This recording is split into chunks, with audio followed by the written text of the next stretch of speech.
Hello, boils and ghouls. Welcome to episode 156 of Dads from the Crypt. My name is Jason, and tonight, joined by Mondo. Hey. We have an amazing guest. She wore her Xenomorph shirt. She's got her Xenomorph popcorn buckets that we may steal at some points. We have the amazing Rachel from the Zombie Grrlz podcast network. You've made a mistake. I'm back again. I don't know like what monkey paw wish you made that resulted in this moment, but I'm delighted to be here. I mean, we're talking about choking and all kinds of other things in the pre-show, so you just bring it. I feel like that gets put on. We'll put that on our Patreon. I'm a lady. I would never have those kinds of base conversations. You wearing a wouldn't headband instigate that them. like you could like murder someone with the murder headband. One of the best things about jujitsu is like when we're practicing chokes and stuff like that, and you get the gi burn across your neck, and it looks like fucking a row of hickeys, and you just have to walk around everyday life. Like that's not to me, it's not a thing. But I'm like every night people be like, oh, it's probably because I think that yeah, it's not hot. Yeah, they're not wrong, but they're also. All right, we're going to get right into this because we got a lot we want to cover tonight. We are going to be covering Alien, Romulus. Rachel, you're a huge fan of this series, so I'm really, really glad. I think you even said it was your all-time favorite series. My all-time favorite movie, period, is a tie between Alien and Aliens. Wow, formative, that's cool. Huge. So I am going to have like all kinds of nerdy comments tonight, like and gripes. Yeah, so once I heard that, I knew there was an Alien movie coming out. I was like instantly Rachel. Aww. So we all three have seen this. This is opening weekend that we're recording. It should be out the Monday after. And we're just going to put down a spoil warning right now. We're going to spoil the crap out of this movie. And we're going to give a very general plot synopsis. I didn't even think about that till just now. Only professionals here on this podcast. Exactly. Well, Jody's not here, so I don't know what's... Okay. So basically, this movie takes place between Alien and Aliens. It's like 20 years, I think, after Alien. So it's like 30 years before Alien, approximately. We start off on a random Weyland-Yutani planet that sees 0 days of sunlight. So it's a pretty dark, gloomy place. We are a little dim. Yeah. All right, we meet our main antagonist, Rain, and her android brother. Antagonist? Did I say antagonist? Protagonist. You said antagonist. I was like, hold on a second. All right, well, depends on if you're on side of corporate Weyland-Yutani or... We've got a corporate. If you're never trust a corporate man. Never trust a corporate man. Late stage capitalism. Jason's like, no, they need to get their asses back down there and mine more ore. Back in those mines. Burke vibes. We're getting Burke vibes tonight. Right. All right. So we've got Rain. She's kind of she's the main character. Her parents also worked for the company, and they died in some, I think, mining poisoning. They said lime poisoning. They said lung cancer, I thought, or lung something like that. It was like lime something. But regardless, you can be wrong. It's fine. Okay. So she's been stuck there. She wants to get away. She thinks she has the hours. She goes into the Weyland-Yutani clerk, and they say, "Oh, actually, we raised our quotas." So she's kind of like, "Oh, fuck." Then some friends of hers hit her up saying, "Hey, there's a ship that's in low orbits that is Weyland-Yutani, and we think it has some cryotubes. So we have a ship that can get us out of here, but we don't have cryotubes to survive the journey. But they need her android friend Andy to get access to the ship. So they make a deal that she'll bring herself and Andy up, look at the cryotubes, then they'll be on their way. Which you just know ain't gonna work out the way they hope. Anytime you hear like, oh, we should go check out that ship that's floating, and we know we're in the alien universe, like, oh, fuck. Yeah. And we've just seen the ruins of the Nostromo. Like, not gonna go well. Yeah, the movie starts with a scavenger ship going through the ruins of Nostromo, and they find something, they bring it in. This whole sequence where they cut it in half, and it's. I don't know if my theater wasn't lit right. It was very hard for me to see kind of what was happening in that sequence.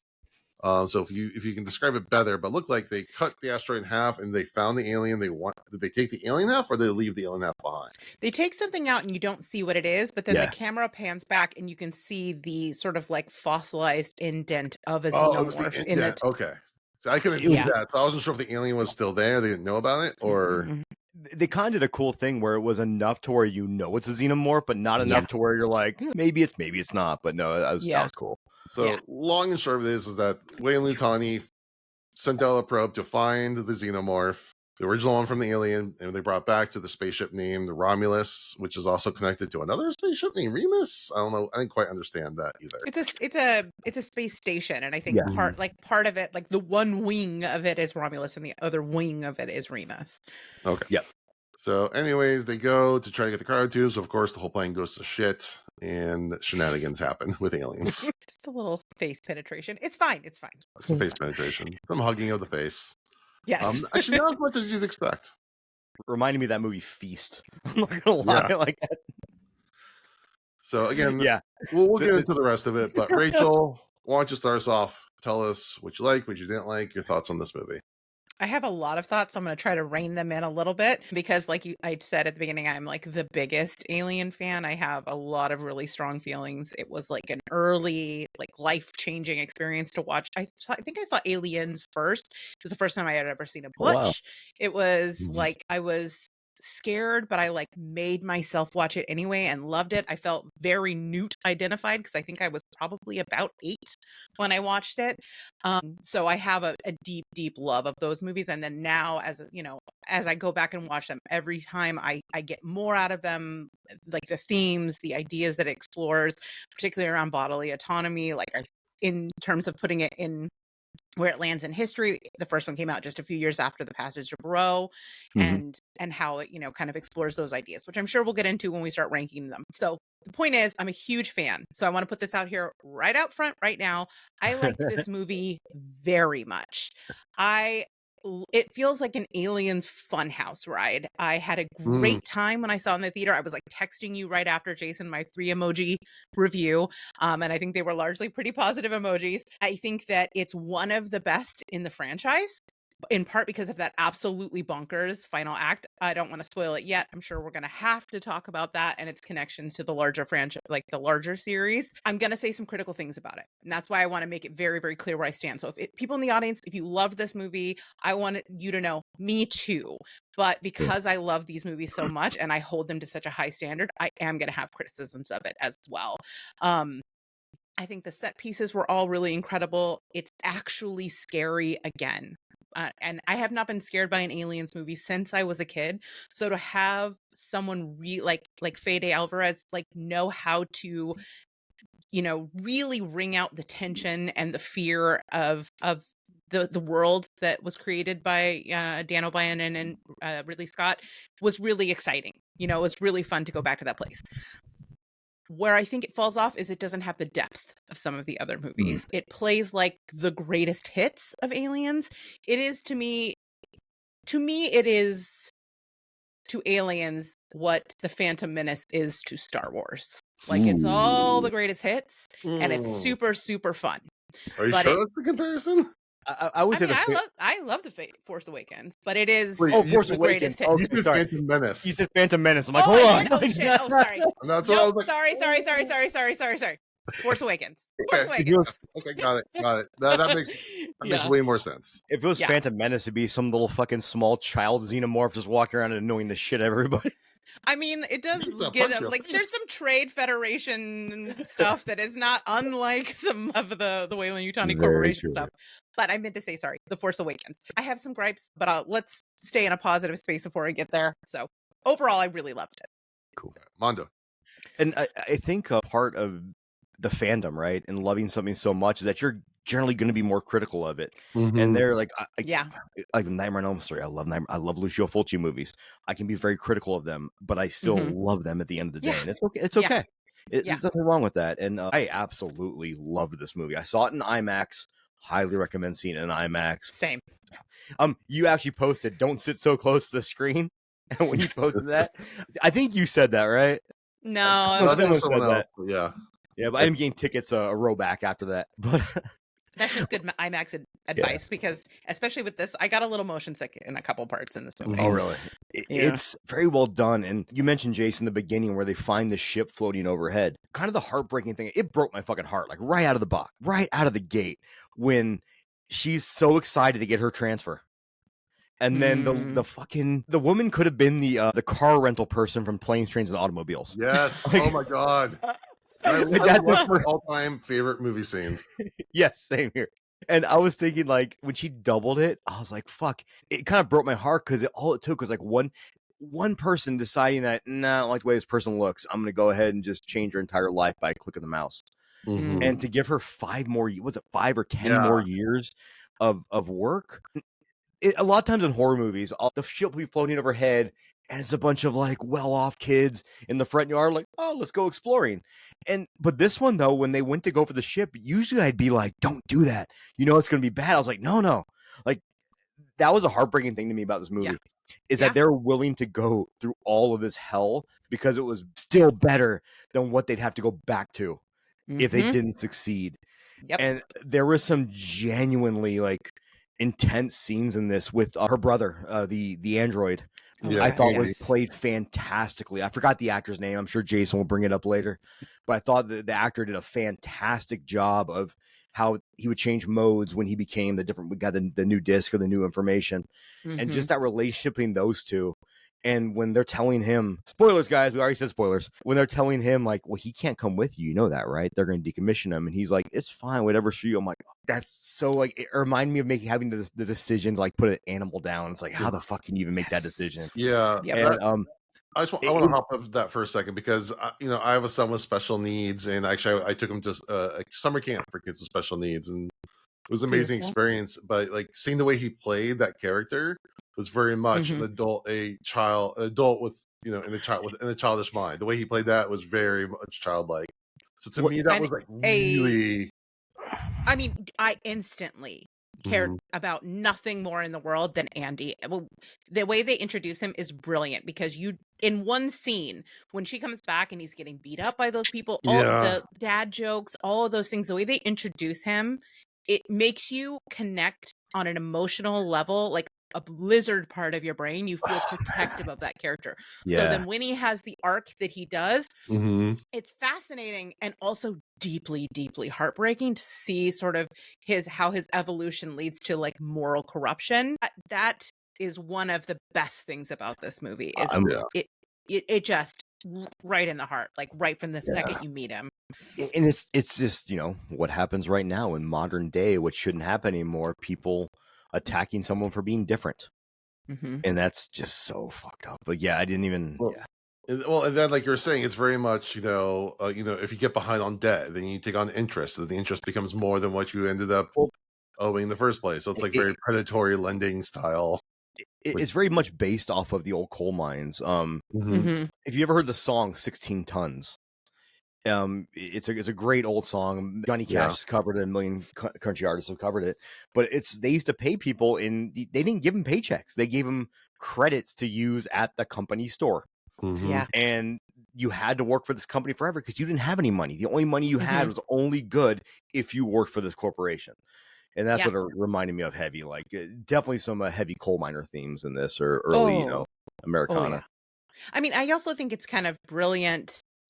I have some issues with the casting. Like, I think everybody's about 40% too attractive, and I miss sort of the like working class everyman of the earlier films. However, like, I do think you need to have the people be this young and in a situation where they're in this indentured servitude and this trap that they're in, because they need to be young enough to have the hubris and to feel like they have their whole life in front of them and seeing it being stolen by the company to make it believable that they would not only go to the space station and have the hubris to go to the space station, but also to stay there and face down what they're facing. I don't think you put a 45-year-old in that situation, it's as believable as a 25-year-old who wants that freedom and has that feeling of immortality that you have when you're young.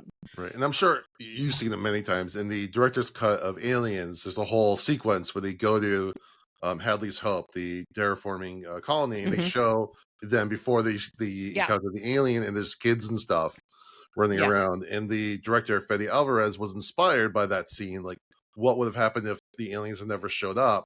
And these kids kind of grew up under the oppression, whatever you want to call it, of the company. Like, so that's what these kids are. They're the second generation colonists that they don't know anything else. They've always been, for lack of a better term, the property of the company. Yeah. And this is them trying to break free. Yeah. And very, very hard, leaning very hard into the anti-capitalism stance. Where, Yeah. and to be fair, like to our people out there who are like, capitalism is great. Capitalism in its pure form is all like a dictatorship, where in its pure form it makes sense. But then you give rules around it to benefit only the top 1% and not benefit everybody that should. And I mean, it's peak amorality. Yeah. I mean, do you feel comfortable living in a society that's absolutely amoral, that is just a machine of building profits? I've always said I don't think I'll ever be a rich man because I have morals and because I have to sleep at night. And I just don't understand how people can make that decision. Like how you can just click on a button and say this person has to live here for 5 more years. And I almost saw that in that moment as her being, she's an older person. She's the one making the decision. She's already given up. And her thing is like, it was almost self-loathing in a way, saying that, well, I have to deal with this lifestyle. Guess what? Click, so do you. I could almost see her being like, I'm going to get a bonus from this. Like, maybe that too. Maybe that too. I mean, I think both of those things could easily be true because, and they all both work in terms of the criticism around capitalism and like anti-corporatist criticism in this film. Yeah. Definitely, but I will say I'm very excited to hear your guys' criticisms of this because I am an idiot and I want the whole. I love Alien. I love Aliens. Man of taste Alien and 3, sophistication. I think Aliens 3 is solid. Yeah, I do. Yeah. I think it's it's interesting. Yes, I think it's I think the problem with Aliens 3 was people wanted xenomorphs and they wanted carnage, but what you got was a story. I'm looking forward to our ranking. Granted, I haven't seen that one. I haven't seen that one in a long time, but I remember not disliking it. I remember thinking it was way better than people were giving it credit for. I even like Alien Resurrection to an extent because I saw it in the movie theater when it came out and I was younger and it was impressionable upon me. But I also very, very honest as to where it ranks in the whole system. But I absolutely love this movie. Generally scary scenes, the fucking anti-gravity acid scene. Yes. Like awesome. My sphincter was clenched so fucking tight during that. Like I probably pulled air into it because I was just so like that scene like got me really bad. And there's a scene where they're walking through where they put the temperature up to walk through all the face huggers. And they're just like, I'm arachnophobic. And they're just sitting there. And I was like, that scene made my skin crawl. For somehow, when they finally set them off, they start chasing them. That gave me a sense of relief. I don't know why. Oh, really? The skittering? That's when that is when my butt turned into an Event Horizon. The xenomorphs I thought looked great, and we can get spoilery towards the end. Practical xenomorphs. Everybody, filmmakers in the world, put that's where the budget is. Making a puppet. Because that makes such a difference. Because it's physical. You can feel its presence. We're going to talk about Alien 3, but one of the problems is the CGI alien. So when it's there and it's in the room, you can just feel it. Like there's a part of your like you feel it in your body in a way that's just different. Well, and I can't remember if it was Christopher Lee or Ian McKellen were talking about when they did Lord of the Rings. They were so upset that they didn't know how to act to a green screen, how to act to a fake scene because they're used to having that physical. And even if you go back even further to like the old Conan movies, like when they had the giant snake they're fighting, like it's a puppet. It obviously is like a puppet, but it's so much fun because the actor. Yeah, me too. And I think that practical effects will always stand the test of time. Right. Even when they don't look good. Even when the way that they age like wine, CGI ages like milk. Definitely. All right, I'm gonna hop in. I like this movie. I really want to see it again because I don't know if it was the theater I was in or just something going on, but I had a little bit of trouble with the lighting. It seems just very dark. I was having trouble, especially like the xenomorph scenes. It was really hard for me to like see a full xenomorph. Like, do we actually even see a full one? Yeah, you mentioned that, and it was definitely like I didn't experience any of that in the theater. Like it it wasn't super well lit, but it was lit properly, if that makes sense. Okay, I might have in my theater the lighting wasn't right, and also the sound mix was a little weird. I don't know if it was some of the accents were a little bit funky, but I had a little trouble hearing some of the characters. I didn't at all either. That's my experience. That's not on the movie itself, but I do want to give it another shot. I thought they did a fantastic job making a good alien plot that made sense on all levels. Because sometimes these things get a little nonsensical with the contrivances they're trying to do. The production looked amazing. Those sets, Like you really felt like this was made the exact same time. Really? I have one gripe about the Okay, sets, but we'll go get ahead. into it. No, I want to hear the gripe. This is a good time for Yeah. the gripe. Where's the Giger? When you get to the Hive, where is it? Why does it Well, look like okay. Party City? Why does it look like a Halloween superstore in there? Why Yeah. am I not seeing the, Like- the sex, death, and biomechanics that I have signed up for? They should have just gone in there and they had a Spirit Halloween banner. Yeah, well, again, that part was so dark, I couldn't really tell what was going on. So I wasn't sure if that was just not good or just, again, was the darkness. But I mean more like the ship that they're going through. Yeah, I mean, especially when they get into the lab and you Mhm. really feel like you're back in those early films. I loved that. Well, what I Yeah. love is that like they even use like the same signage. So there's like a sign that's like for anti-gravity that shows like a little guy, another one like when he's upside down. That's from Alien. That's like to show that this is the anti-gravity area or stuff. Like I noticed that. So I thought the set designs looked great. I thought the creature effects were all very good for what I could see as much. I feel like I kind of want to see a full body xenomorph running around, like in some capacity, or at least like I don't feel like I saw enough of it. But again, maybe my theater was too dark. I didn't see exactly as much as I wanted to. Yeah, go to a different theater for your rewatch because I definitely saw a full xenomorph. It's yeah, like Jason watches on a stolen cam in his garage, Yeah, like right. on an old projector. I thought about going to see it again today if I had time. Damn. It's But not a bad way okay. to spend a day. Yeah, I thought the plot was good. I thought the acting was really good. The anti-gravity scene is by far my favorite part of the movie because we never seen anything like that before. That was completely, that's what I wanted. I wanted something that we hadn't really, a set piece that was completely novel. Well, I thought it was brilliant because they mentioned earlier on that you can't shoot them on this level because their acid will go through the floor, kill all of us. So they turned the anti-gravity on. I'm like, oh, fuck, that's so awesome. And also the other thing I loved is that, so they programmed the android Andy to have dad jokes that her father was, would tell her. And that was so heartbreaking to me at the end when they're sitting there and they think they're gonna die, and he's telling her dad jokes and she's giving the punchlines back, and they're having this real like fucking heartfelt moment. Like I'm not gonna lie, I definitely had a little misty eye there in the theater. But then they used that as a plot device to give her the idea to do the anti-grav. I'm like, okay, yes, that was good. That was really, really smart to make that an organic solution for that. So the fact that dad jokes saved the day, I was just like chef's kiss to that. Okay, so here's my more negative thoughts. Obviously, you're competing with two Stone Cold classics. No matter what, you're never really going to reach that height.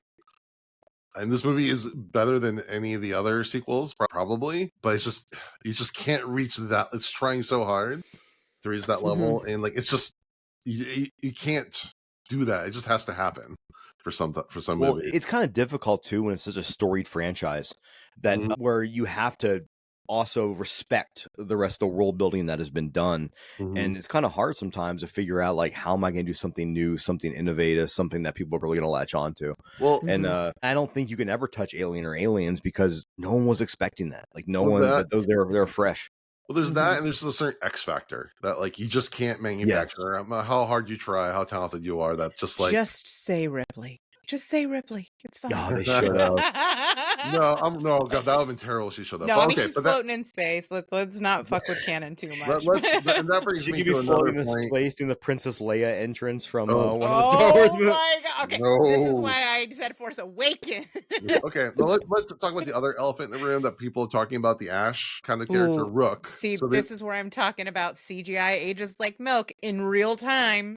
So here, okay, so they encounter another android, which I knew was going to be an Ash clone, like immediately. Like it was very obvious to me. When they finally showed it, the face looked okay, but it had this really floaty characteristic that made it look really off.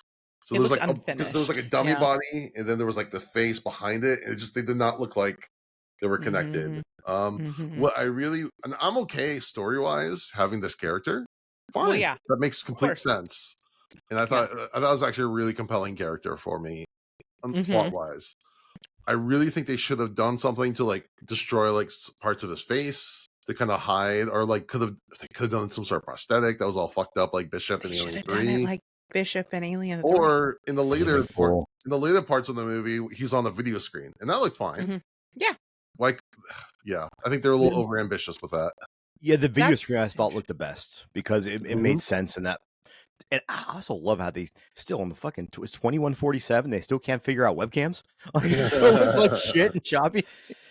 I mean, I appreciate it when they use the old tech. There are moments I just rewatched Prometheus to prepare Yeah. for this, and like the tech is so advanced, and it's supposed to be like 40 or 200 years earlier, and I'm like, why did the tech step back? It doesn't make any sense. And so I appreciated that the tech was kind of shitty in the same ways in Yeah. this. You have to keep that like retro futuristic vibe, because to me that's a big part of what makes an alien film is that retro futurism. Right. I didn't find this terribly scary, but again, that could have just I could have just been taken out I did. because of my experience with it. And we got to talk about the hybrid, as I guess is what I think we're going to call it. I wasn't that impressed by it. Dude, I know some people had issues with it. That thing scared the shit out of me. I don't know why. Like, anything that looks like ever comparisons to Slender Man and stuff like that. I've seen Slender Man. Slender Man doesn't scare me.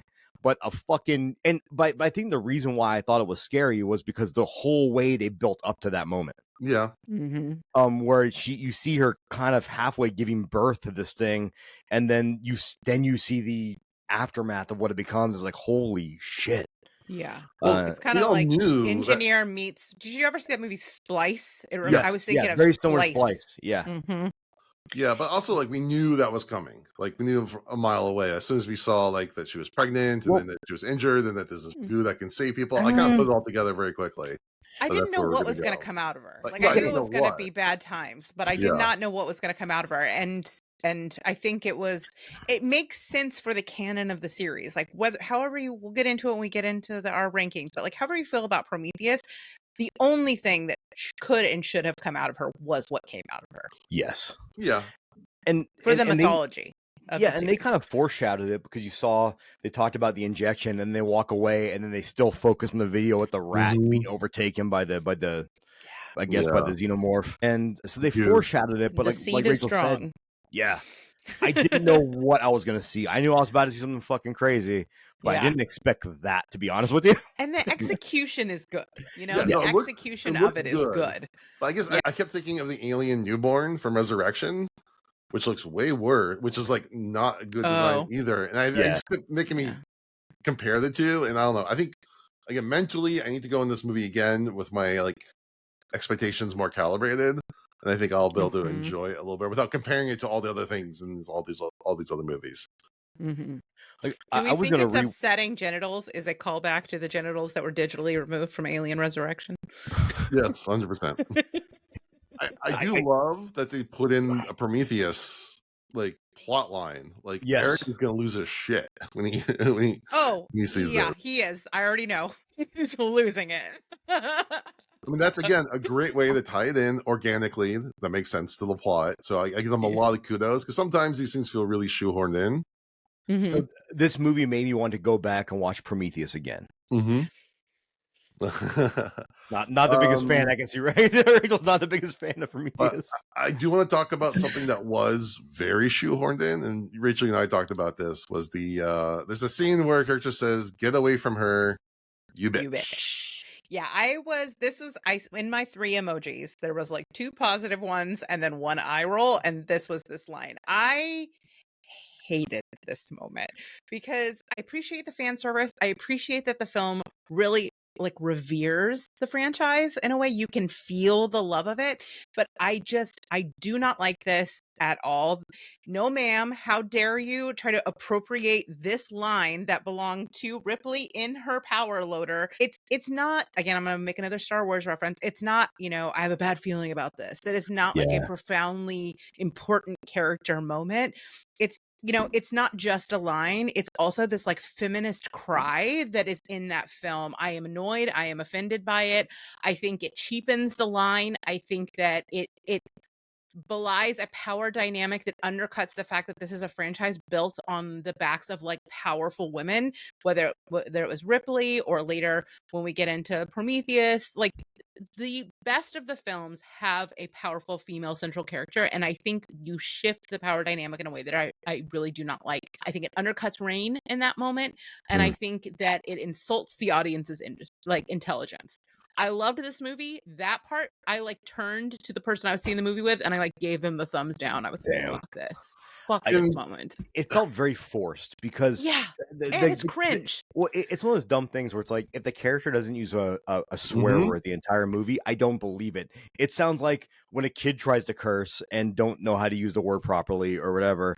And Yeah. yeah, you're right. I didn't bring it back to the whole feminist idea. That's why we have you on, because you're way smarter than we are. But- I don't know about that. oh, definitely. I was talking about choking in the pre-show.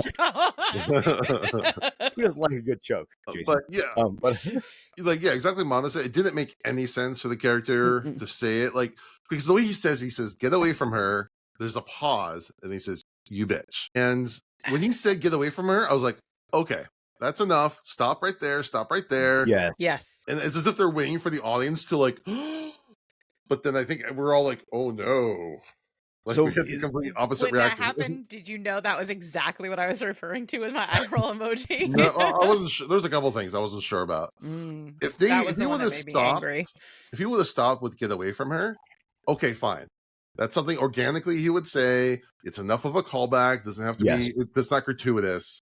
But for that character who hasn't sworn the entire thing to use, to say it like that, I was just like, no, I no. would have preferred if he was just like game over. Like Yeah, I would've- Yeah, that would have been great. That'd have been great because again, he was programmed with dad jokes to be. He's Yeah. not going to call someone a bitch.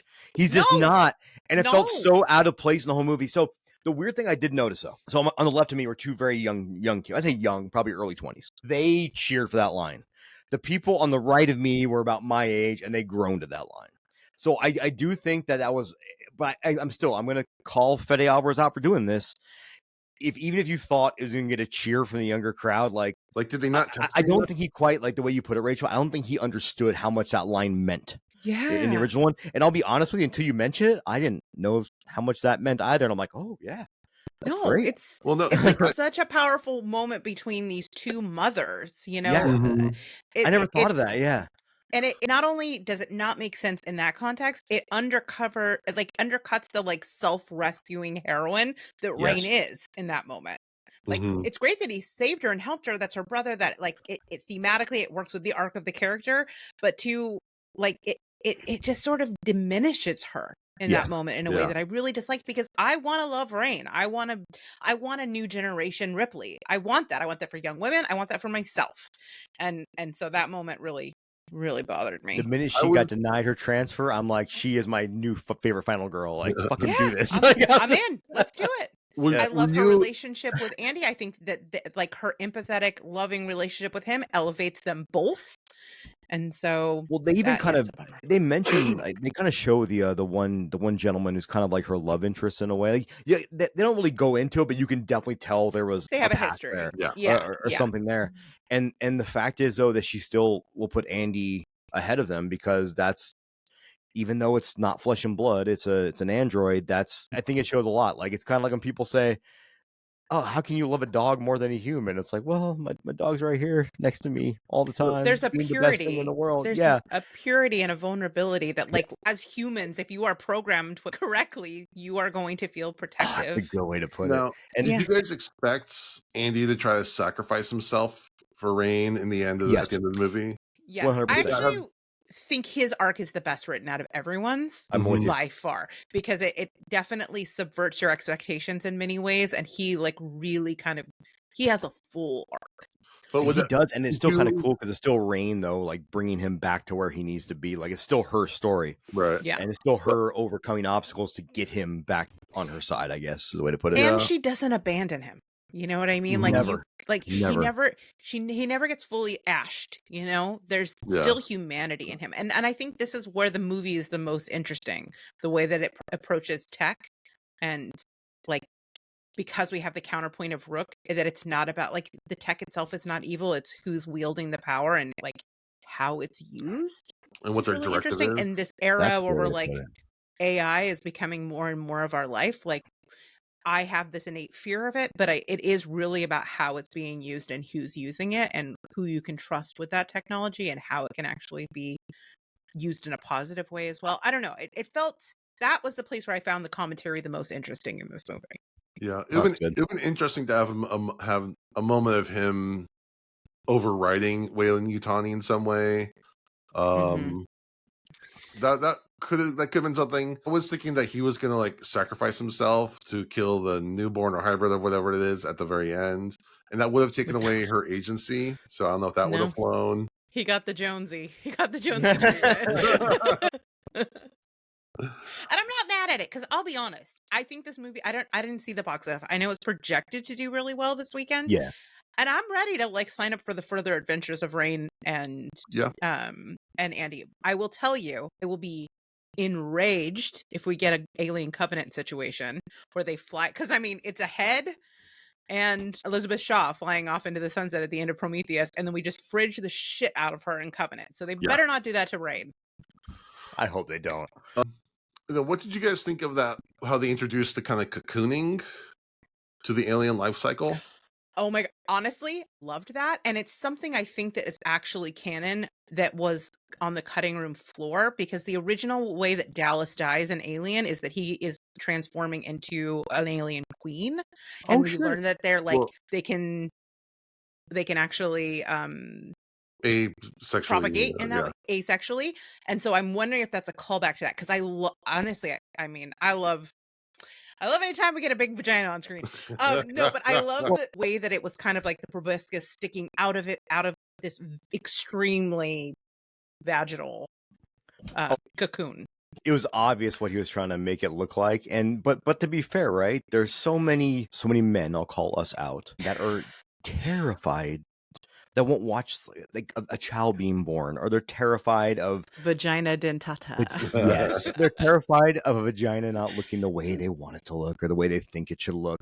And I think to kind of play on that, like kind of play with that, I guess, societal fear was fantastic. It's also kind of makes sense in terms of the anatomy. If you think about like the life cycle of the xenomorph, what is the face hugger but a like turducken genital? Like it is a penis inside of a vagina. That's a holy shit. Turducken. That's what it is. You look at those things, it is like labia minora, labia majora, and then the big old dick. Yeah, like turducken. God damn it. You're welcome. That's what it is. So, I mean, I think it makes sense that in this part of the life cycle that they're introducing to like carry over that motif of turducken genitals makes sense. I think you just broke Mondo a little bit. I'm dying. And that was the last time she ever was invited on the show. You can just replace me at this point. Shut up. Just be a spectator. Fucking. I mean, Rachel is daddy, so I'm daddy. Okay, so I'm daddy. You're dad. Jody's papa. He's pop. You call me daddy. Well, my child had their golden retriever for a little bit. Long story, very tragic end. Not tragic end. No. The roommate stole the dog. It's all nostalgic. Okay. It's not tragic. I just say it's just sad for my child. Yeah. But they made us a card, and we gave her a bunch of her name is Toad, which, by the way, is like from Mario. I don't know why it was named. I forgot. I can call them in here right now and ask them, like, hey, why was your dog named Toad?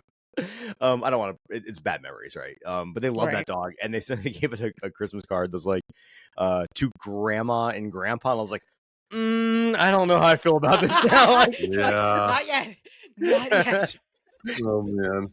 I was like 40 I'm like, fuck. All right. What other thoughts do we have? Let's empty the notebook. Okay.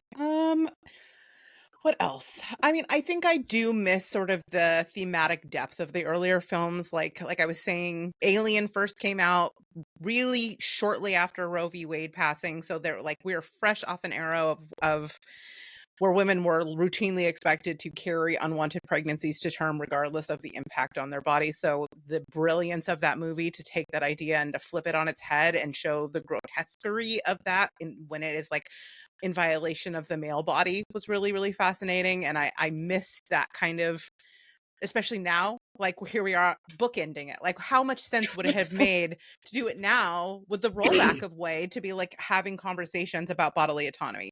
I will say, I mean, if we look at Fede Alvarez's oeuvre, he's not real great on that front. Like I love Evil Dead. I think that remake is incredible, but the rape scene is intact. Then you go on to Don't Breathe. We got the turkey baster. And in this movie, we only ever see a face hugger successfully attached to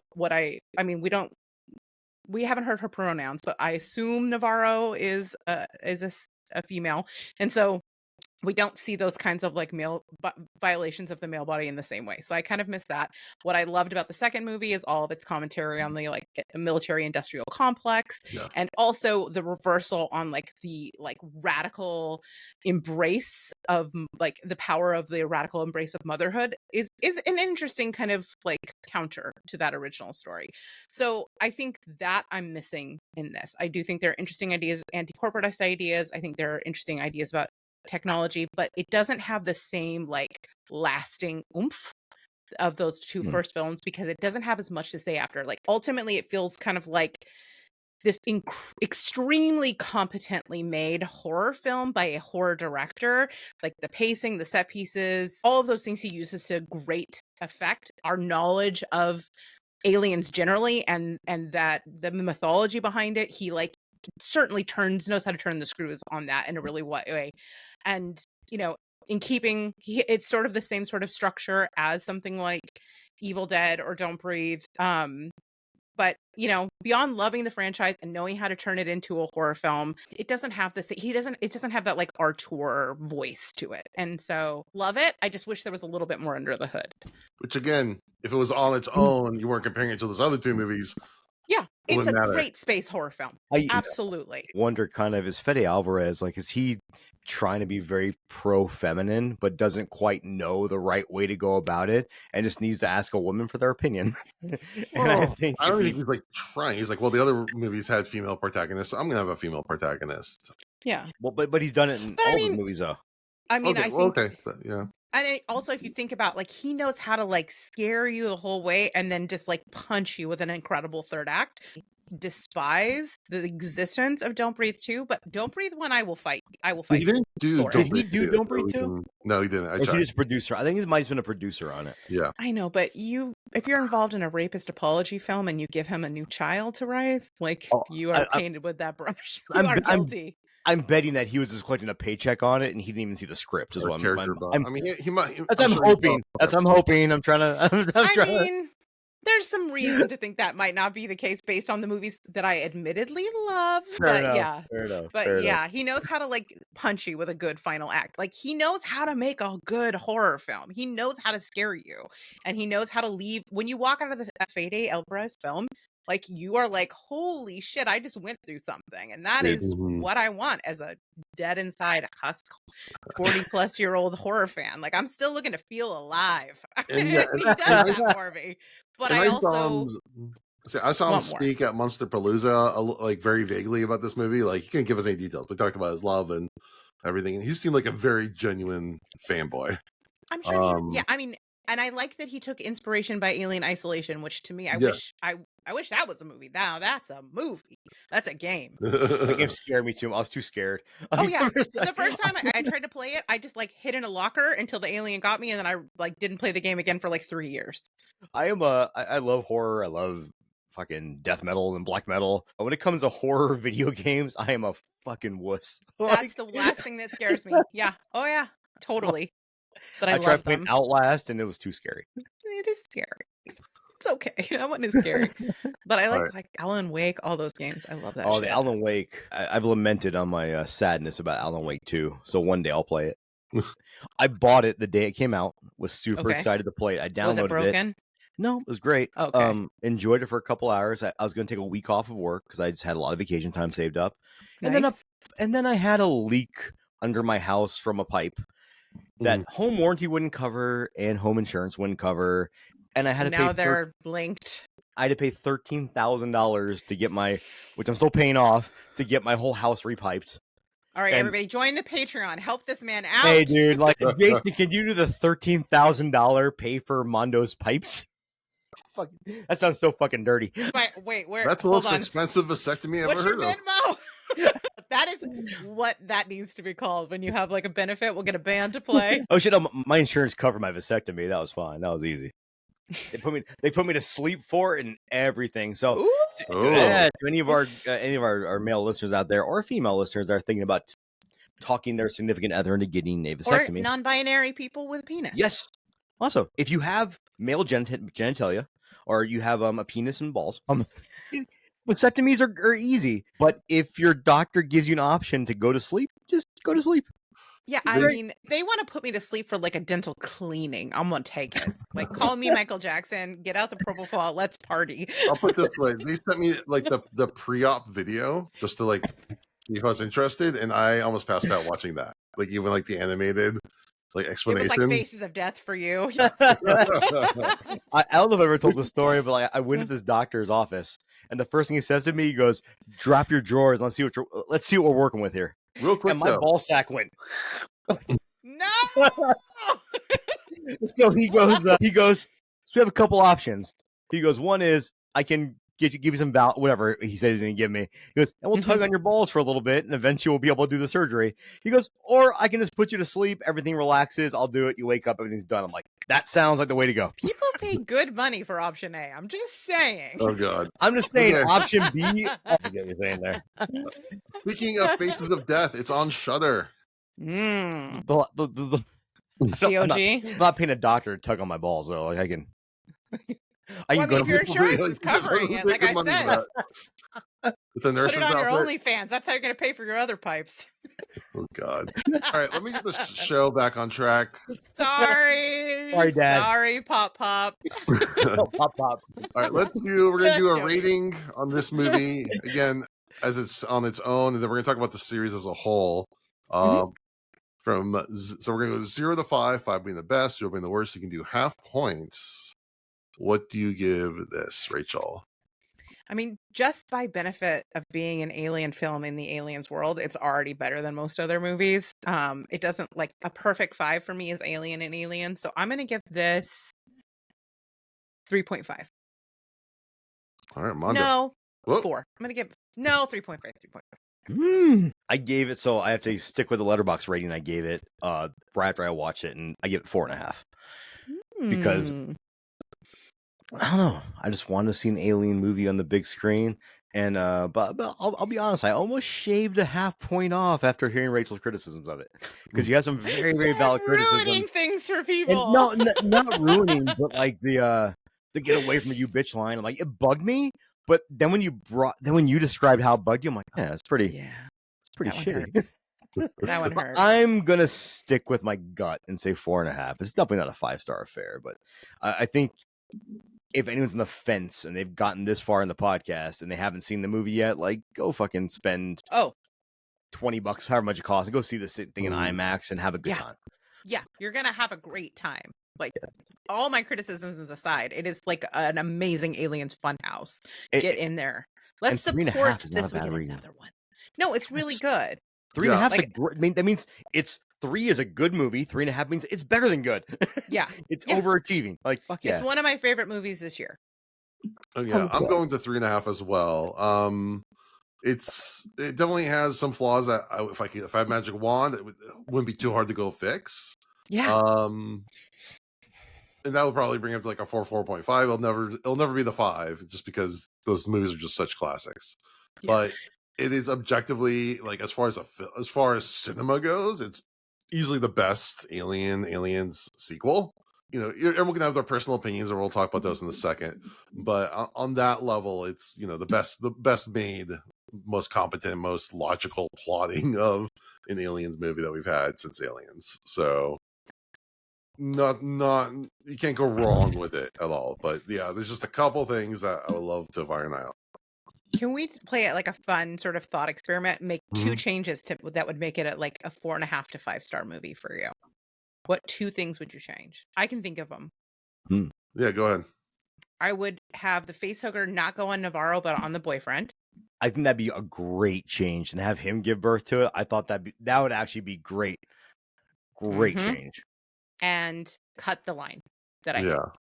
And I think because then it has thematic depth again, and I don't have that annoying line. And then I'd be like, that, and don't put that particular death in the trailer. That was really annoying. Also, Yeah, I'm so sad I saw the like X-ray in the trailer because it's Hmm. one of the like meanest, nastiest, most upsetting moments in the movie, and I would have loved to have just seen it in Oh, Yeah, I context. never saw the trailer. That yeah. scene got Smart. me. Yeah, and it's Yeah. great. It's such that is like I know we're talking about different tech, right? I feel like that is some tech that I'm gonna like allow into because it wouldn't be on like a freight hauler ship. You know, it wouldn't be on a prison Well, and that's planet, like, but it well, would be on a space station with As like a in science yeah. station. Yeah, and is too, and everyone is in tune with technology, and no one had ever Mhm. seen that before. I thought that was super cool. Which, like, yeah, Mhm. we're all in tune with technology. But if I walked into a doctor's office and saw somebody that did that, I'd be like, "Holy shit!" And Yeah. they'd be like, "Oh And she yeah, grabbed it, which is what I would do too. I'd be like, yeah, that's yeah." going in the backpack. Yeah. But again, having seen the trailer, you know already everything that's gonna happen, so it really kind of pulls Yeah. that punch even more. Yeah, it's a bummer. So It's a that would be bummer. another thing I would change. Yeah. Mondo, do you How have about you, any? Mondo? Do you have a change? Oh no, shit! I'm just have caveman brain. I'm like, movie good, yay. So, I love it. No, if I Alien had have to, 2 mouths. Cool. I would have gotten rid of the "you bitch" line.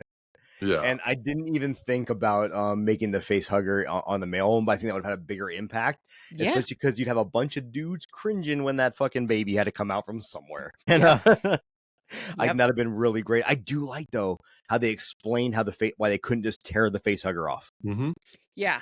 I don't know Yeah. that they've ever done that before in an alien film. I They don't tried. I mean, remember. They might have. And it in the first film when John Hurt has it on his neck, it tightens when they try to like take it off. gotcha. And What if he likes being choked though?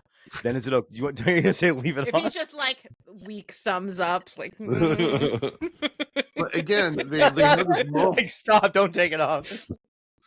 But harking back to this though, there's a moment where they're like, well, maybe there's a chance it didn't finish, but because we've seen the trailer, we know it did. So like the Yeah. whole drama and tension of that moment is completely gone. So again, yeah. that kind of I don't even remember if I saw the trailer or not, but I get hit in the head a lot, so it's a very good chance And I I saw the know- trailer and just forgot everything. I know I shouldn't watch the trailers, but I just can't stop. I can't. I only watched the teaser, and even that was too much. Yeah. Like I didn't I watch really the final should. trailer. I love Speaking of the trailer. I also should tell my theater experience of this movie. And it was that I was dealing with a shitty fucking after hours work call until finally I was helping a coworker out with it. I was like, look, I have a hard stop here in the next 5 minutes. I have something I have to go do. I didn't tell him I was going to see Alien because he wouldn't understand. He's kind of a square. So I went there. I'm already like in a work mindset when I'm sitting down with the film. Which I think is why that whole like credit scene just got to me really bad because I was like, I'm dealing with major work burnout. I think that really hit me hard. But also I showed up like 10 minutes late to the theater when I finally sat down, which is usually rare for me. Usually I try to sit down like right away because I'm an anxious person and I know I'm gonna sit through. Remember I was driving the theater, I'm like, it's fine. There's gonna be 30 minutes of fucking previews. There was only 12 minutes of previews. Wow. I was blown away by that. Yeah, that happened to me when I saw Trap. Like, I think I missed the first like couple of minutes of that movie because I was like, oh, there's gonna be like a half-hour Yeah. trailers. It'll be fine. I'm like, I can get popcorn. It's fine, it's fine. Then I walked in, somebody was singing poorly, and I was like, what is this trailer? And then I was like, oh, it's the movie. Shit. Don't spoil it. Oh, have you not seen Trap yet? No, I want to though, but I haven't. Okay.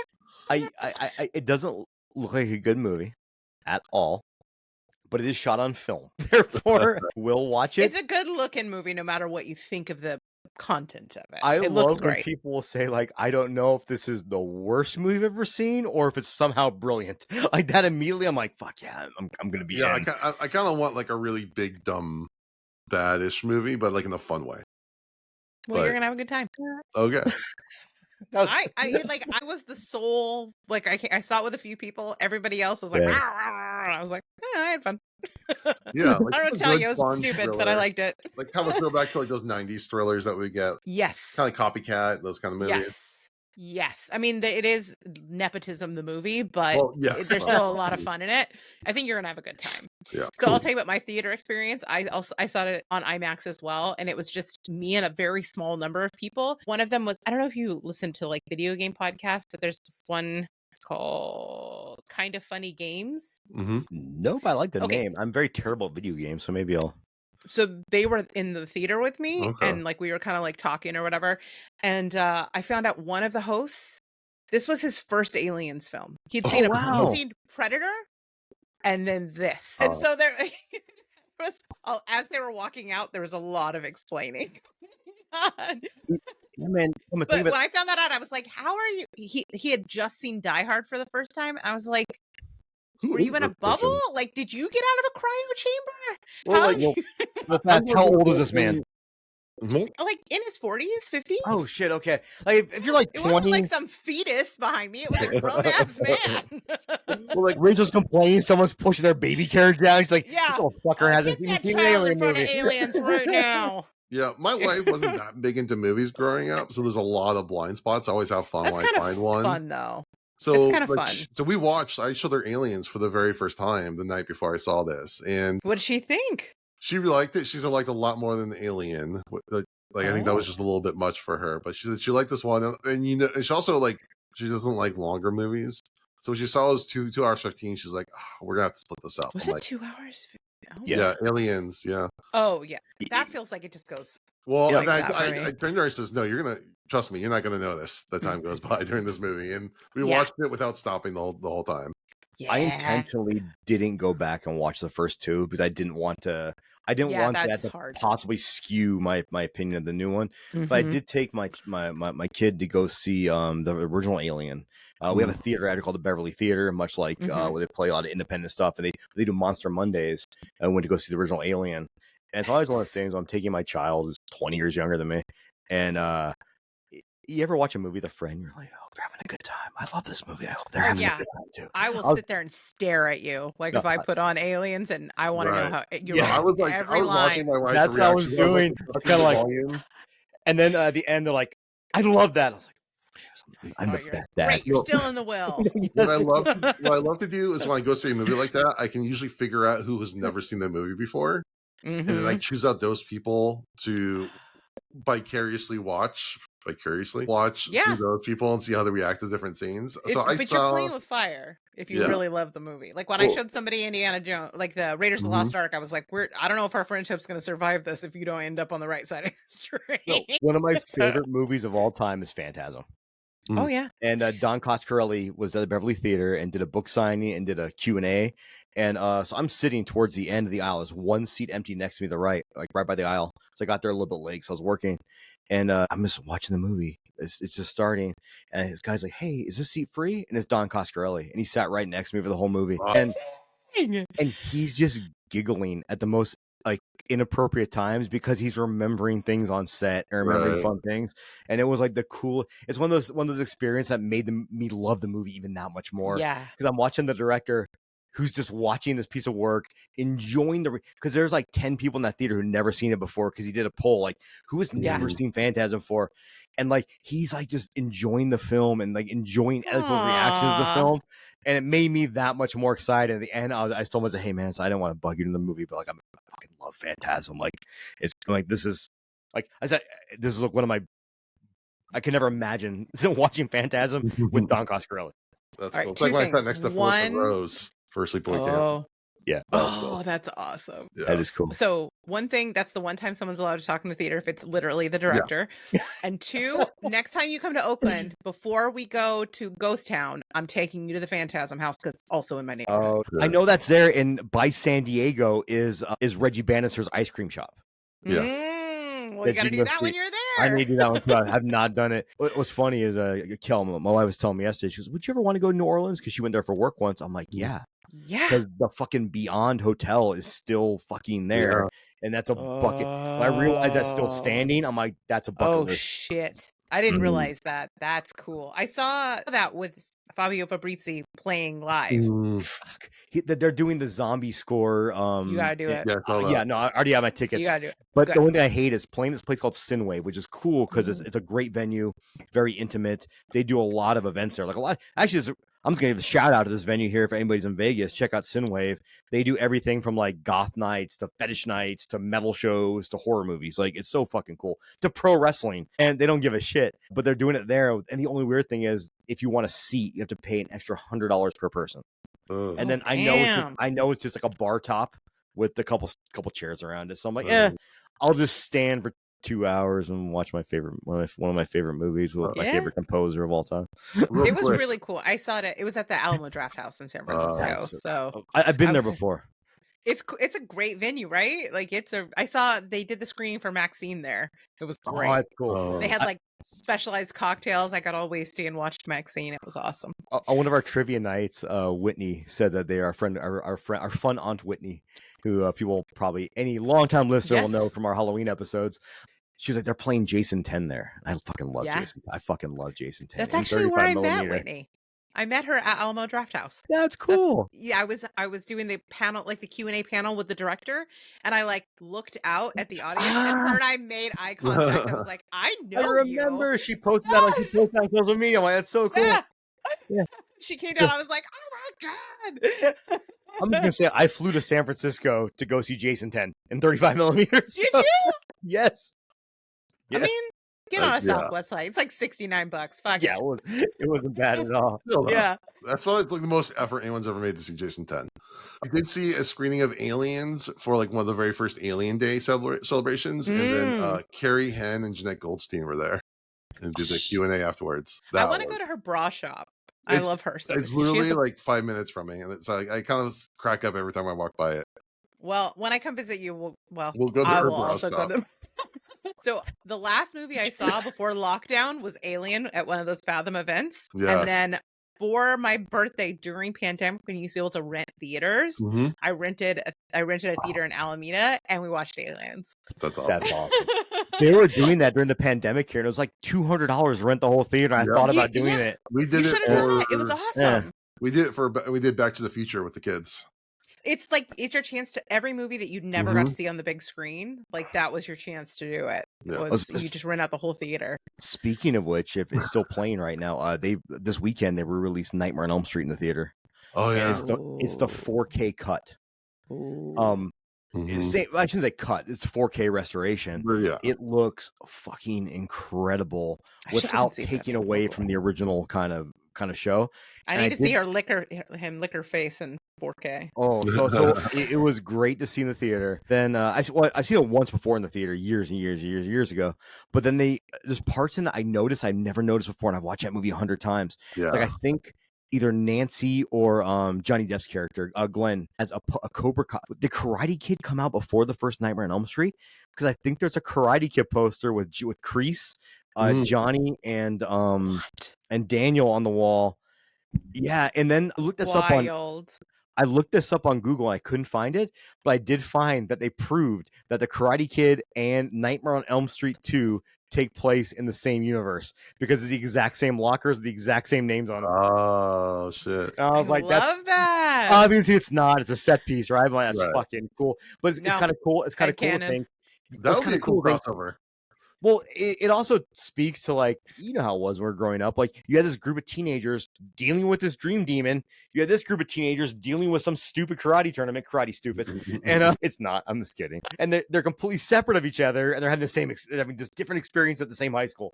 That's pretty fucking cool. All right. I know. That's super, super cool. Yeah. Mondo. Song of the day. Yeah, so completely... We're in trouble. I'm coming down now, but I definitely took shrooms before we recorded this episode. 'Cause I forgot we were recording today. It's been like 7 hours. I'm fine. Just be honest. You know you needed him to deal with me. Like, I gotta pull out the big guns. You know, deal with this crazy girl. It's pretty rare we're ever on together, so it was a fucking blast. But I was gonna go with a song by Kenny Rogers. Hey. And I forgot the name of the song now. It's the one from Big Lebowski. Just checked in to see what condition your condition is in. Yeah. Just checked in to see what condition my condition was in. That's how I was feeling. But I do need to stay true to the Aliens franchise. And there is a metal band called Dark Space, and their albums are titled 1, 2, 3, 3 minus 1, and 4. And their song titles are named 1, 2, 3, 4, whatever. That's just what they do. But it literally sounds like the soundtrack for an Aliens movie. Like if someone was up there in sky in space making some fucking really twisted metal, it would sound like Dark Space. So I'm just gonna say, just seek out the band Dark Space and pick out any song they did. They're all like 15 minutes long. The reality of it is, it works better as an album. And I was gonna listen to it earlier today, but I'm like, I'm pretty fucking high. Maybe it'll give me some bad vibes, so I didn't. But their records are pretty great. I was definitely check it out. I think the first one came out like 20 years ago. I think it was like 2003 or maybe 2004. And I don't think they've done anything in the past like 10 years. But check these guys out. They're pretty fucking badass. Sounds amazing. And Like, I don't know that you could sell an album more effectively to me. man, if there's one thing I'm passionate about, it's jujitsu.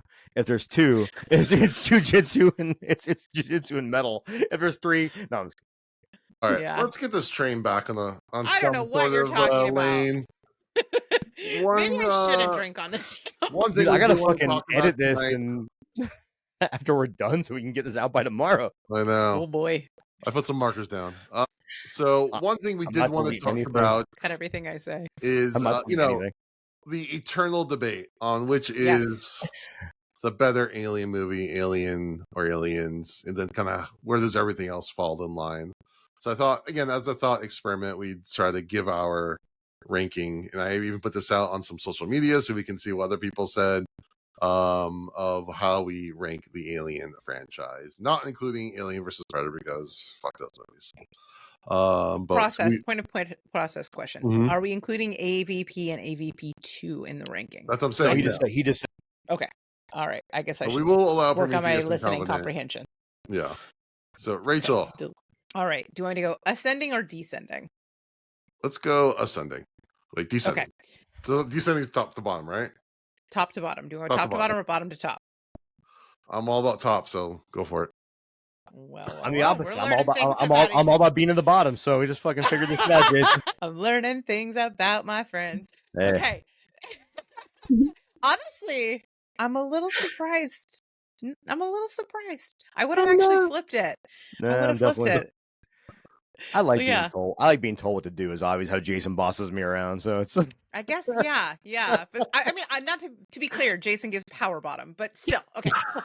All right. So I'm marking that to clip. be clear, So, damn for the it. record, Jason's marking that because that's going on social media. Oh, here I go again. Okay, so starting at the top, I'm going to cheat right off the bat because this is actually my personal truth, which is that Alien and Aliens are tied for me. I love them equally I for respect different. that. No, okay. For the point of this, you have to put Okay. one. No, And you you can do you do 1A, 1B. So like yes, they're both right there, but I'm gonna make you put one on top and one on the bottom. Jason's safe word. Jason's safe word is xenomorph.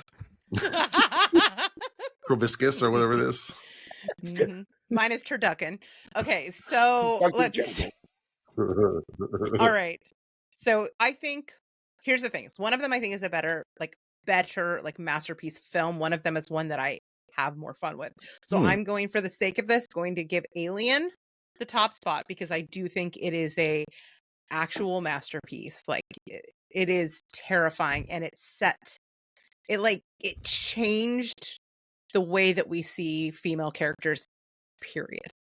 So for its place in history and in female representation, I'm gonna give it to Alien. Followed very tight, right up against that bumper, Aliens. Then I'm gonna go Alien Romulus. I don't know if that's controversial, but it is a movie that, like, even though it is more light on its thematic depth, it is a ton of fun. And after that, I'm gonna say Alien 3.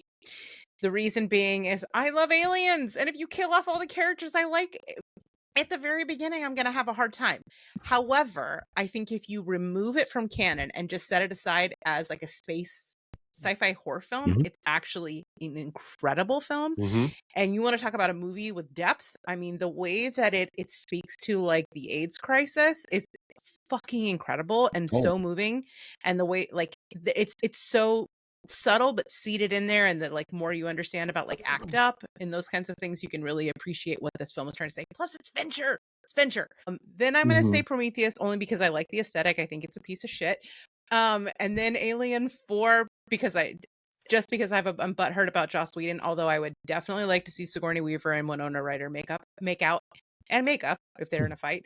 And she also sunk that, that have you ever seen the video of her doing she sunk that shot. And then because it's actually the worst, most big piece of shit movie I was so mad. I was mad in the theater. I actually wanted to leave. Covenant is in the last spot. Yeah, I agree with that one. So I never watched Covenant because so many people whose opinions I respected about film just fucking trashed it. Like, I didn't hear anybody say anything good about it. I'm like, I'm not going to waste my time with it. Yeah, I mean, I will say Michael Fassbender makes out with himself. But that part, Fassbender on Fassbender is like the only reason to see that movie. Yeah. All right, Mondo. Now we know what Jason's into. But I love Fassbender. So no, I'm literally.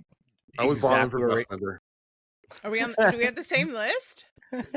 Yeah, exactly the same. Except, I would flip Prometheus with Alien 4. Because honestly, I was back and forth. Yeah, I was back and forth. It's such a semantics. I'm with you too. I also believe that Alien is the better movie, but Aliens I saw first and I had more fun with. I mean, so I'm the exact same except for Prometheus and Alien 4. I'd flip. But other than that, I'm with you. Yeah, Prometheus gets the slight bump for the most unapologetic abortion scene I've ever seen. That gets me every time. I mean, the only abortion scene that was more joyous was in Swallow. Yeah. So I'm giving. So yeah, for me, it's totally 1A, 1B for Alien, slightly over Aliens. And you know what? At different points in my life, I might put Aliens higher. I think as a high school into 20s, I probably will put Aliens higher. But I think I just appreciate how rich thematically Alien is. And it literally is a genre-defying movie. Like, there's some that are just like, that's a movie that completely changed sci-fi. Yeah. And sci-fi horror. And literally, there was sci-fi horror before that, but it wasn't scary. It was never really scary. But it's the first scary sci-fi horror movie. Toby Hooper Life Force would like to have a word with you, Jason. No, that's after. That's definitely after. Did that come after? Yeah. I thought it came out in the early 70s. I could be wrong. I think it's regardless. The thing is a couple years after. It wasn't scary though. So it's very horny, but yeah. It's very horny. Also, Yaphet Kotto is just my man. I love Yaphet Kotto so much. But yeah, Aliens again, another almost practically genre-defying movie, amazing on every level possible. I'm really torn between the Alien 3 and this movie. I feel like I need to see this movie one more time to kind of really get it where I want it. But for now, I can really like Alien 3. It's just, again, it was one of the first. Yeah. It came out right when I was in middle school or something. I watched it a lot. It was just an alien movie. And it's interesting because you mentioned the CGI effects, but most of them are actually stop motion puppetry. Yeah, it's just that dog part. That dog part, yeah. But did you ever see the production? I know you've seen the production photos when they're trying to get the dog into the street. And I applaud their attempt. An attempt was made. They're like, fuck it, just CGI it. God damn it. This dog's too nice. He's too happy. My personal thing is I'm going to put Alien 3, Alien Romulus, Prometheus, which I love the ideas it has. And again, I love Fassbender and I love, what's her name? Naomi Rapace. Naomi Rapace. Rapace. Yeah. She's such a good performance. And that abortion scene is one of the most intense scenes ever. But which is why Covenant is such a piece of shit for killing her. Yeah. And then actually, I like Resurrection has a really solid, very wet. a really solid part in my heart because that was the first one I saw in the theater. That came out. So the first one I had an opportunity to go see. And has some really good shots and some interesting ideas. But I just knew, and also the newborn at the end really kind of shits the bed. Which again, I think if I can watch Romulus without thinking about that, at least knowing that's what's going to happen, I think I can probably appreciate it more. At the time, I was like, "Oh no, this is too much like that." And then of course, Covenant is on the bottom. It's so shockingly bad, and I love Danny McBride, but what the fuck is he doing in that movie? What is he's one of those people that everything he says, he could order a drink, and you're just like, haha, that's a good one. So when he's trying to be serious, it's so absurd. It's just no. I'm with you. He's a comedic actor, and it's hard for me to take him seriously in other roles, to be honest with you. Like, I He'd be love the like, guy. I'm having a heart attack. Please contact the EMTs. And I would be like, you are hilarious. You're such a cut up. If he's Susan, stay choking, next. he's done. Yeah. Yeah, exactly. Abuse us again. I can only see him as Kenny Powers from Eastbound and Down, but All right, I want to just get to a couple more opinions that people sent us about the Alien versus Aliens Justified. debates. Our friend Tommy said Alien. Whitney said, this is so hard. Aliens is more entertaining, but Alien is more horror. I'd say Aliens is more fun to put on. yeah, I love them It's the both one I watched the so, most. so much. Yeah. same. But it's pretty But I even. said power bottom. There we go. So our Twitter is pretty even, but I'm trying to figure out how to look at our Instagram stories. When Jason just ignores us because he's just sick of our shit, I think sometimes. I mean, I get it. This is not a dynamic that I'm unfamiliar with. At some point, everybody just turns off. They're like, that's enough, Rachel, for today. And I'm like, yeah. Yeah, I mean, down I the get line, it. I keep from everything I'm saying, it's everyone's really half and half on these things. Like they both recognize that they're on the same level, and then if Mhm. they're going to put one ahead of the other, it's pretty even. So, Mhm. I mean, yeah. it's tough. They're different animals. You know what I mean? Like Mhm. one of them is like one of them is the finest dining, and the other one is the most delicious comfort food. Mhm. You know what I That's a mean? really great way to put it. You Yeah. know, like I want a filet mignon, but I also want a burger. You know, It's they're also both like a really damn delicious. good burger too. Like, Yeah, exactly. Like the- it's definitely the movie that I turn to. It's my comfort movie. I can put it on anytime it's on. I've seen it a million times. It never loses efficacy for me. It's Mhm. always amazing. And I love the one thing I will say that Aliens has, and Alien to some degree, that this one doesn't really have, is just that to a person, well, not to a person, almost to a person, Aliens, those characters are iconic. They're yeah. incredible. You know, even Burke is amazing. He's Oh, yeah. such a great villain. Newt, you know, I loved her when I was a kid, but all the other characters, Bishop, you Mhm. love them, and I don't know. I miss that a little bit in this. I wish there was a little bit more development of those other characters. Like I want to know more about Navarro. I want to know more about I'm cheating and looking at something. Tyler and Bjorn. Like I actually really Yeah. want to know more about them. I want to care more when they die. Well, yeah, and I also like I could barely tell them apart for parts of the movie. I was kind of confused on Yeah. who were two for a while. Yeah. Yeah, I really wish the characters could have stood out a little bit better, but Yeah.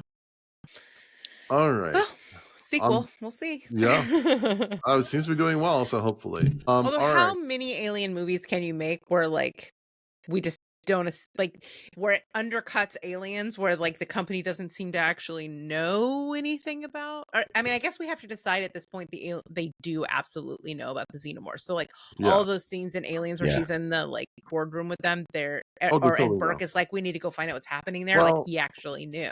well, they might not know what the origin. Well, I guess they knew the origin planet was, but yeah, I it mean, kind of yeah, they got opens it up off the everything. freaking Nostromo. The company Yeah. got it off the ruins of the Nostromo. They know why That's that ship blew true. up. So it completely contextualizes the entire setup of Aliens. Or maybe they didn't know exactly where it was, so they sent the colonists there to like hang out until they got some more intel. It's just a what if, like in case. But we're I mean, playing you're right. armchair. They did actually send them to LV-426. Did they not know? I mean, Well, they had to know that LV-426 is where the derelict spaceship is, but they turned Yeah. off the beacon in the first movie, so they couldn't figure out exactly where it was. So Okay. maybe they put the colonists there to have when they had some evidence or something to point them to the right direction, because they didn't know where the whatever So you ship think they landed. sent the colonists there and set up all of the what is it, terraforming, all of Mhm. that stuff just to find out where the alien ship was? Probably, I'm guessing a bit of both. It's probably like, well, okay, if the terraforming works, then we have another terraform planet, and if we get the aliens, that's even better. It's an added bonus. I mean, it's pretty fucked up if they send a bunch of like families, like full ass families, to that I'm planet, more- knowing. I And they I would mean, the thing send- is they do know because they went and found the Nostromo. They went and found it, like Right. harvested its little, alien asteroid out of it. I'm actually having this sort of in real time as I'm realizing. Mhm. I knew it recontextualized some of it, but yeah, why would they terraform LV-426 if they I'm knew guessing- for a fact? Okay, think of that it there from were a company. alien there. Think about from a company perspective. Yeah. you have human resources, and you have, equipment and all of that stuff. So they probably found something that was valuable enough resource-wise on the LV-426 to justify doing a terraforming there. On the other hand, in the back of their minds, they knew that that's where the Nostromo stopped, but they might not have known the exact location. And for whatever reason, they couldn't find the ship. So like, okay, we'll put these people here with this ulterior motive, and then someday we'll have the intel we need to figure out where the derelict ship is, or maybe they'll run into it on accident. So you think they know everything that happened from to the Nostromo? They know because they know to go, but just not the location of. But they know that. So you think they just don't know that they went to LV-426? No, they did know they went to LV-426 because there was the beacon, but they didn't know where on the planet the beacon was coming from. It's my guess. Just seems like an enormous investment to put a terraforming. That's what I'm saying. There had to have been another, at least enough justification to do the terraforming. So I think we might have stumbled upon a plot hole, sir. Maybe, but anyways, Rachel, thank you so much for coming on. Where can people find you? What you got in the cooker that you want to plug? Well, you can find me on any of the podcasts on the Zombie Grrlz podcast network, and that's GRRLZ. Definitely come check us out there. If you want to follow me on social media, you can follow us at ZG Podcasts on all the platforms, or me personally at Rachy Pants. And ZG Podcast just posted a defense of the movie Malignant. Oh, yeah. I'm fucking for it because I love that movie. I will die on that hill. I will die on that hill. Yes. Are you the one that posted that? I saw you talk about how it's a giallo. I'm like, exactly. That's what it's supposed to be. Yes. Love that movie. Yep. Is there anything else? I will fight my fellow co-hosts about that movie. Is there anything else on the journalistic side you want to recommend or put out there?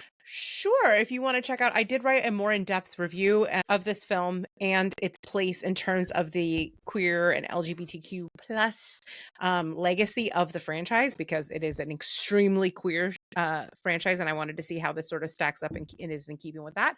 Or you can check out my review and interview and feature with the cast of Cuckoo, which is another film that we reviewed recently that I loved. And I talked to some of the cast about it and about sort of the meanings in the film. And where so check that out on pride.com. Okay, pride.com for the review too? Yeah, all of that stuff is on pride.com. Okay. Cool. And you also did a great interview with Anthony Bowens from AEW. Yes, I did. That was a lot of fun. He taught me how to scissor, but spoiler alert, I already know. What a great way to end it. Fuck yeah. On that note, I'm not get anything better. Next week, we're going to be doing another surprise staff pick. It's Mondo's turn, so strap in for that one. We appreciate everyone. Yeah. We appreciate everyone for listening. We would really appreciate it if you give us a rating and review on iTunes, a rating on Spotify, and a like and subscribe on YouTube. And give us a follow on Dads from the Crypt Talk on TikTok. And with that, we thank you for listening to Dads from the Crypt. Adios. We did it.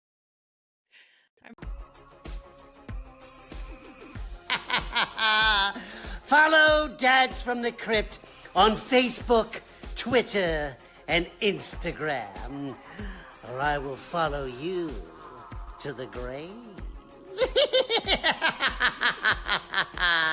No, seriously, you really should watch. But be careful what you ask for. You may get it.